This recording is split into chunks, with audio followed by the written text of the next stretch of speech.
Alo, Trà Vinh xin chào các bạn.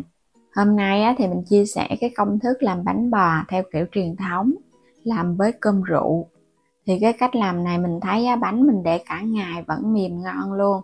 Có thể áp dụng để làm bán hoặc là làm ăn trong gia đình. Bây giờ mời các bạn mình cùng vào bếp để thực hiện luôn nè. Đầu tiên thì mình dùng ở đây 350g bột gạo nha. Đây là cái bột gạo lọc hay là cái bột làm bánh bò.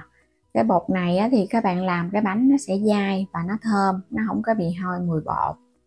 Bên đây là 50g bột năng, thì mình lường bằng cái chén luôn cho các bạn dễ nhìn á. 300ml nước lọc bình thường thôi, không cần nóng gì hết. Còn ở đây là cái phần cơm rượu nè, mình dùng ở đây là hơn nửa chén cơm nguội á. Rồi các bạn trộn vào đây 5 cái viên men cơm rượu. Đây là cái men đặc trưng cho cơm rượu, thì mình cài ra cho nó mịn á. Sau đó thì mình trộn vào trong cơm, đậy kín và mình ủ 3 đêm. Rồi bây giờ sẽ pha bột luôn nha. Các bạn sẽ cho hết 350g bột gạo cùng với 50g bột năng. Phần cơm mà ủ xong các bạn mở ra nó sẽ thơm nực nồng cái mùi men rượu luôn. Và cái hạt cơm của mình nó sẽ nát mềm ra. Rồi sẽ cho hết vào trong bột, trộn đều lên nha. Thì những cái dụng cụ làm bánh và nhà bếp mình đều bán ở trong cái góc trái màn hình của video á. Các bạn bấm vào xem sản phẩm, hoặc là các bạn bấm vào cái phần mô tả đó, sẽ có đường link mình xem sản phẩm và mua ủng hộ mình nha. Cho từ từ 300ml nước vô, nhưng mà các bạn cho từ từ thôi để mình trộn bột cho bột nó nhanh tan á.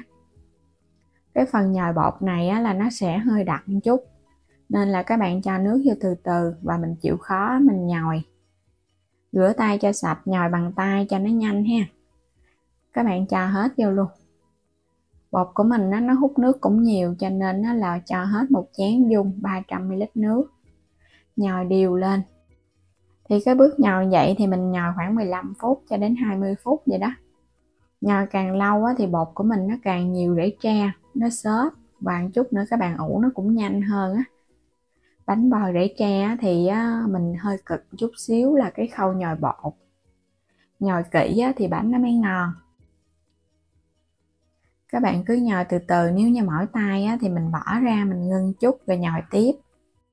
Nhồi đến khi nào mà mình thấy cái cục bột của mình cầm lên trên tay tự động nó chảy xuống. Và ở trong bột nó có nhiều cái bong bóng nhỏ nhỏ. Và các bạn cảm nhận bột nó cũng xốp nhiều hơn thì mới được nha. Lúc này thì mình sẽ đậy kín, mình chờ 4 tiếng đồng hồ. Mình dùng 400ml nước cốt dừa. Bên đây là 200g đường, thêm chút muối nữa nè. Cho hết 400ml nước cốt dừa vào chảo. Các bạn phải thêm muối thì bánh nó mới ngon nha. Rồi cái lượng đường này là mình thấy ngọt đậm đà, nếu như thích ít ngọt thì giảm lại. Trộn đều lên cái rồi bắt lên trên bếp nấu nước đường.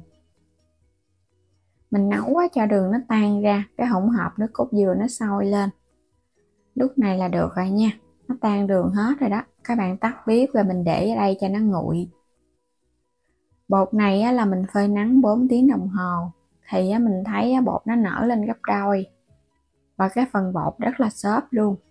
Nếu mà trời mà mát lạnh thì các bạn ngâm ở trong cái thau nước nóng cũng được nữa. Cái phần nước cốt dừa đường này nó phải nguội hoàn toàn thì mình mới cho vào trong bột nha. Cho nên hồi nãy lúc ủ bột là mình đi nấu trước luôn á. Trộn đều lên, cho bột nó ngấm đều nước cốt dừa. Nếu mà các bạn cho cái phần nước cốt dừa mà nó nóng là vô phần men nó bị chết á, nên là mình làm nó sẽ không có nở đâu. Khuấy đều cho nó tan. Làm cho kỹ thì bánh nó mới thành công ngon. Mình sẽ lọc trở lại qua cái rây nha, để loại bỏ cái phần cơm rượu á. Còn cơm rượu này nếu mà các bạn không làm thì mình mua sẵn người ta bán cũng được luôn nha.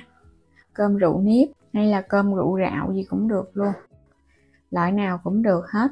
Trộn trực tiếp vô trong bột để mình làm ra cái bánh bò nó ngon. Rồi bây giờ mình lọc bỏ cái phần xác này. Đậy kín mình chờ thêm tiếng đồng hồ nữa. Khuôn này là khuôn nhôm, mình có bán ở góc trái màn hình sản phẩm các bạn xem và mua nha. Mình quét sơn lớp dầu cho nó được có bị dính, chút nữa bánh mình hấp ra nó tróc. Rồi bây giờ sẽ bắt lên trên bếp hấp nóng khuôn. Quay trở lại phần bột, mình chờ thêm tiếng đồng hồ nữa. Bây giờ mình khuấy đều lên thì các bạn thấy bột của mình nó sủi bọt rất là nhiều luôn á. Những cái bong bóng bọt li ti á, nó sủi lên nhiều thì bột của mình mới được ha. Mình gót qua bên cái ca.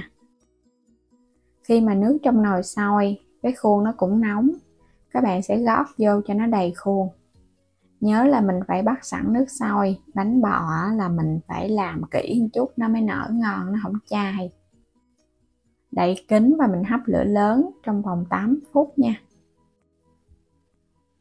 Cái phần này mình sẽ cho vài giọt màu thực phẩm, màu lá dứa, và mình trộn thêm một ít màu lá cẩm nữa, tùy theo sở thích, nếu không thích thì các bạn bỏ qua.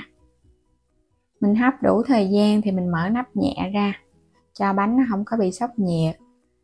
Wow, thơm cái mùi cơm rượu quá các bạn ơi. Bánh nở vung cao nè. Sẽ lấy ra từ từ rồi cái mình hấp tiếp nha. Những cái khuôn á, nhìn cũng bắt mắt nữa. Bánh nó nở cao vậy là nhìn rất là thích luôn rồi nè.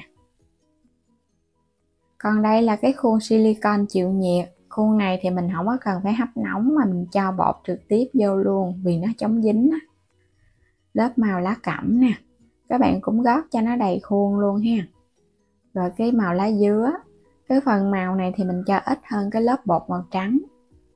Gót cho nó đầy thì nó mới nở cao. Cũng hấp 8 phút với lửa lớn. Đủ thời gian thì mình tắt bếp luôn ha. Rồi các bạn mở nắp ra. Bánh của mình xong thì mình sẽ lấy ra nha. Phải chờ cho nó nguội một chút đối với cái khuôn nhôm. Còn cái khuôn silicon thì không có cần chờ nguội mà mình lấy trong lúc nóng luôn cũng được nữa, nó không có dính. Bánh mềm xốp nè. Bên dưới có những cái lỗ khí này chính là rễ tre đó. Đây cái khuôn màu lá cẩm nè. Nhìn ngon quá các bạn ha, nó nở vung lên á.